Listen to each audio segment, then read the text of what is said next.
It's the Hot Mess Healer, back for another fire conversation. The latest episode of my Soul on Fire series, where we discuss all things spiritual from alignment to Zen. Before I get started, I'm gonna let everybody know I swear. It's natural. Let's get over it. It's gonna be okay. But today's episode, we are going to be discussing how I rewired my brain, and I wanted to be able to share that information with you guys, because people will always talk about how hard it is to build a habit. So naturally, I want to talk about how hard it is to break one. So we'll be covering some quick, easy ways that I kind of compiled out of my own personal experiences and what I felt worked for me. And I broke it down in 5 steps. 1, changing how you see the world. 2, building confidence. 3, improving body image. 4, reclaiming your power. And 5, controlling your emotions. These are all really big, important, beautiful ways of how to rewire your brain and how to change your perspective about yourself, the world, and all of the things that go along with it. But be advised, what I am about to share are my personal methods that I found worked well for me, and I'm simply sharing them in hopes that it'll help someone else that's on their, spiritual journey, healing journey, ascension journey, however you decide to label it, because they all work and they all fit fine. But let's just bust down and get into it. So, number 1, changing how you see the world. One of the biggest ways to do that is by expressing gratitude for everything. And that, I know that seems crazy, but literally everything. Be grateful that you wake up in the morning. Of course, that's a given. Be grateful that you have a roof over your head, food on the table, clothes on your back. Of course, those are all givens. But one thing that I know helped me, especially financially and abundance-wise, is being thankful every time you pay a bill. Nobody really thinks about that. But every time you write a check or auto pay goes through, say thank you. Thank you, universe, for the funds for me to be able to keep my lights on, or the funds that allow me to keep my car running, or the funds that allow me to keep my phone on so that I can connect with all of the people that I love the most. Those things. Like I said, thanking your higher power for another day, however that looks to you, universe, God, creator, source, it's all the same. It's all relative.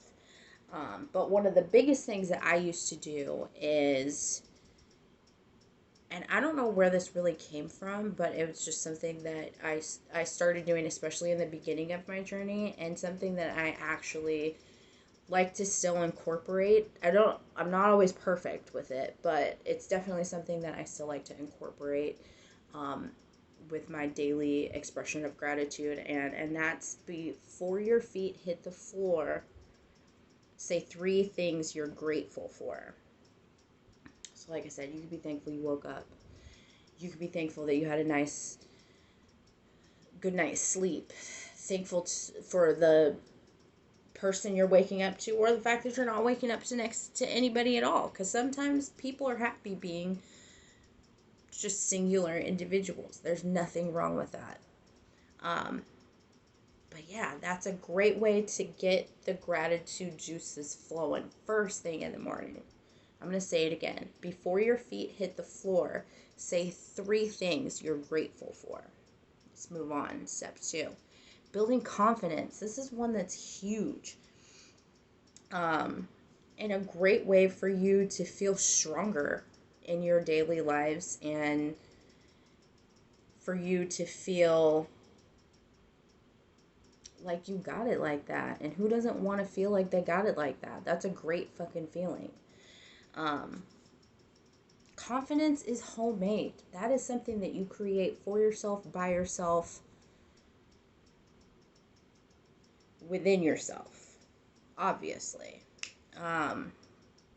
Affirmations and mantras are the shit when it comes to building confidence. Because you're allowing yourself to, you know, create a repetitive thing. You know, when you say things over and over, whether they're good things or bad things, they become a part of your, become a part of that voice that's in your head that tells you no, that encourages you, that keeps you going. So if you switch up the narrative and you're saying beautiful, positive things to yourself all the time, that's going to be a game changer for your confidence level. So a couple of my favorite affirmations and mantras are the following. When I first started my journey, this was like my big thing, this first one here. I would look in the mirror and I'd say, I am love, I am power, I am strength. And I would say it as many times as I needed to say it before I felt it. So that's another important thing. Keep saying it. Repetition is key here. Another good one, and I had been saying this honestly since I was probably 5 or 6 years old. Maybe not necessarily out loud to other people, but it was something that I felt deep, deep within my soul. And this one is, I am destined for greatness.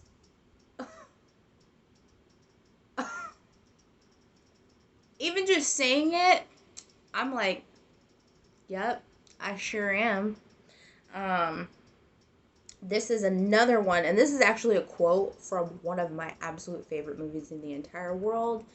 To Julie Newmar, thanks for to Wong Fu, thanks for everything, Julie Newmar. Wow, Mercury is coming in hot with that retrograde energy. You know what I'm saying? But the quote was from Miss Maxima Jackson, played by Wesley Snipes in the movie. Your approval is neither required or desired. So I wrote down here, the approval of others is neither required or desired. But the quote is, your approval is neither required or desired. And that's just one of the best fucking things I have ever heard. And from that movie, when I started watching it, like when I was a kid, because it's one of my favorites, it's going to be one of those I play back all the time, like I would Practical Magic or The Craft. But I love that one. The approval of others is neither required or desired. Say it with me now. The approval of others is neither required or desired. And see if that don't puff you up a little bit, give you a little bit more strength. And then 3, improving body image. This one's a huge one. We have to be able to love ourselves at all stages of ourselves and all facets of ourselves, right? So this is going to be some definite self-love and and shadow work kind of combined into one. But one thing that is that the fucking doorbell? Well, they're not going to get the door answered. But one thing that I would say to myself, and I still do it now because it's one of those things, body acceptance is difficult, especially when you have suffered from eating disorders, from body dysmorphia, things of that nature. But I will tell myself, I accept my body, flaws and all. I accept my body, flaws and all, because your flaws are what make you you. That's what sets us apart from everybody else. So we need to be thankful for all pieces of ourselves, including the pieces that aren't necessarily our favorite.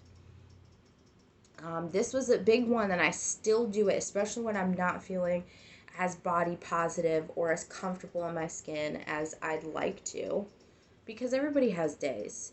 But I try my hardest not to be depreciative in my speech towards myself and my body.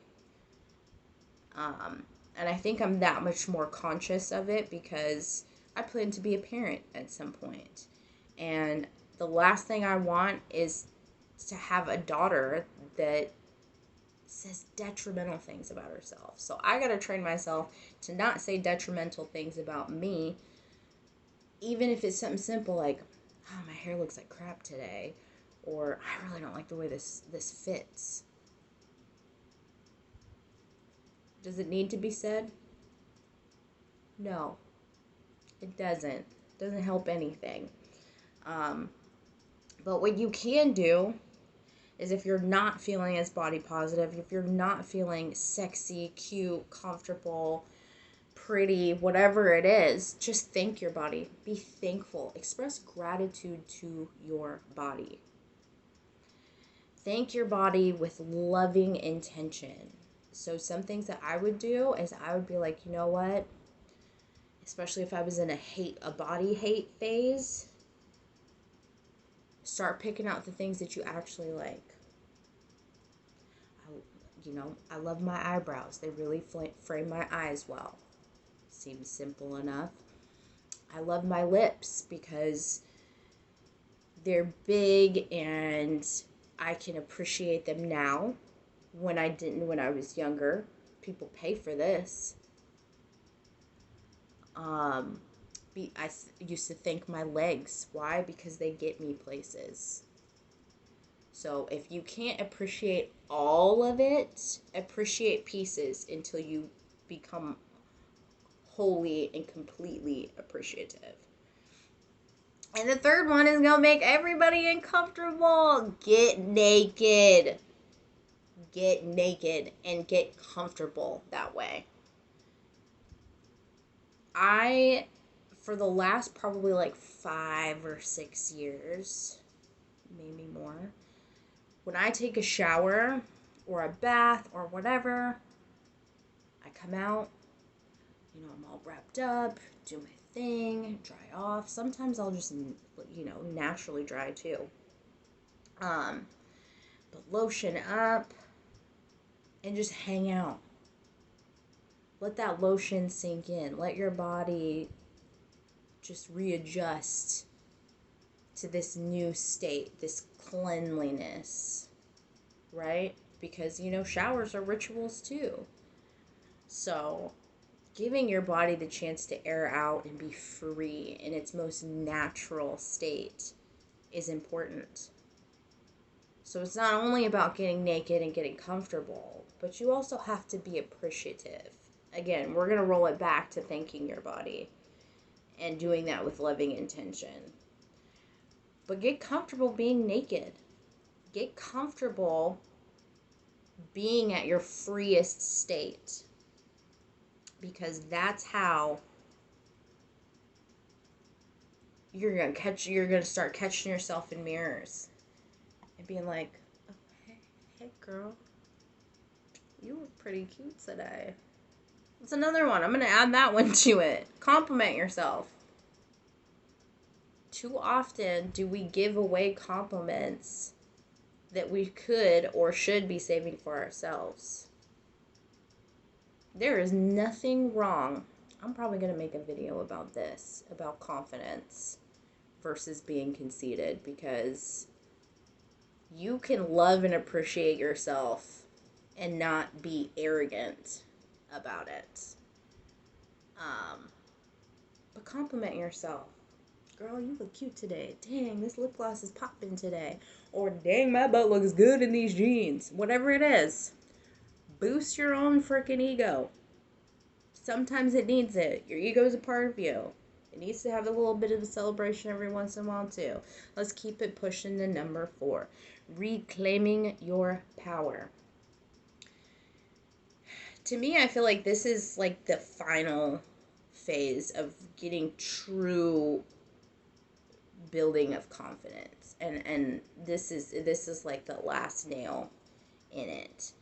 And you can honestly just say outwardly some other phrases and mantras to bring it back to you. Start off with just basic, I call my power back. Call it on back to you. You could say, I reclaim my power because it's mine. This one is my favorite, and one that I came up with probably about 6 months to a year ago. Something like that. Probably more than the 6-month line. Anyways, I am a sovereign being. I choose my path and what I experience. Woo! I'm going to say that one more time. I am a sovereign being. I choose my path and what I experience because you are the captain of your soul. You are a co-creator with the universe, and you can create whatever reality that you so choose. So, take your power back and remember that you got it like that. Okay? And rounding off my 5 points, controlling your emotions. Keeping them reined in. Even as adults, not all of us are great at regulating our own emotions. I still have moments where I geek the fuck out and I'm just not okay with the way something is happening, and that's fine. What happens is we become our emotions. We stop experiencing them, letting them flow freely, because emotions are energy in motion. So we have to allow those emotions to flow instead of creating a dam to contain them, because that's only going to create dis-ease in the body. Okay? Emotional baggage creates dis-ease, better known as disease, in the body.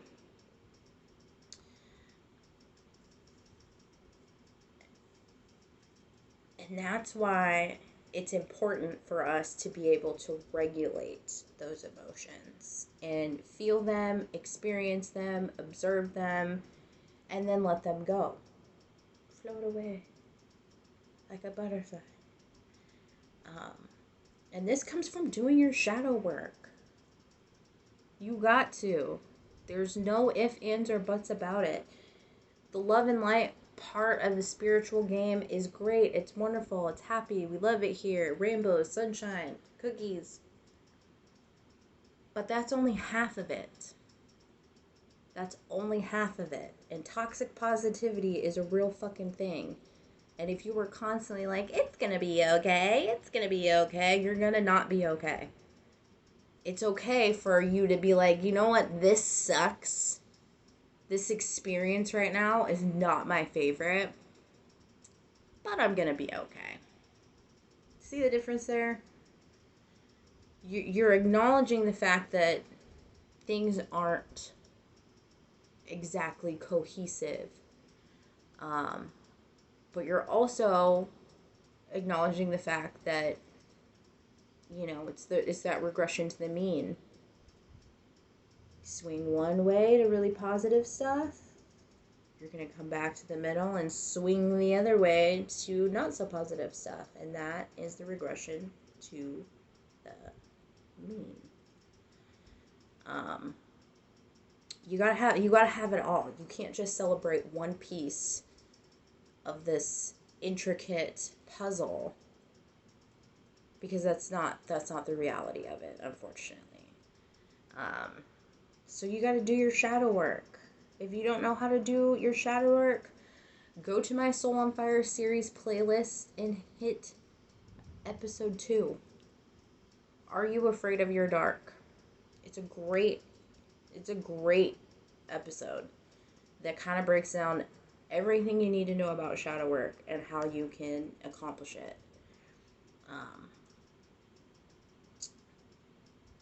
Understand that your triggers are your responsibility. I'm gonna say it again. Your triggers are your responsibility. So it is not up to anybody else to tiptoe around what makes you feel bad or sad or that, because it's not their responsibility. It's yours. You need to know what makes you tick so you don't go boom. Again, that's regulating emotion at its finest.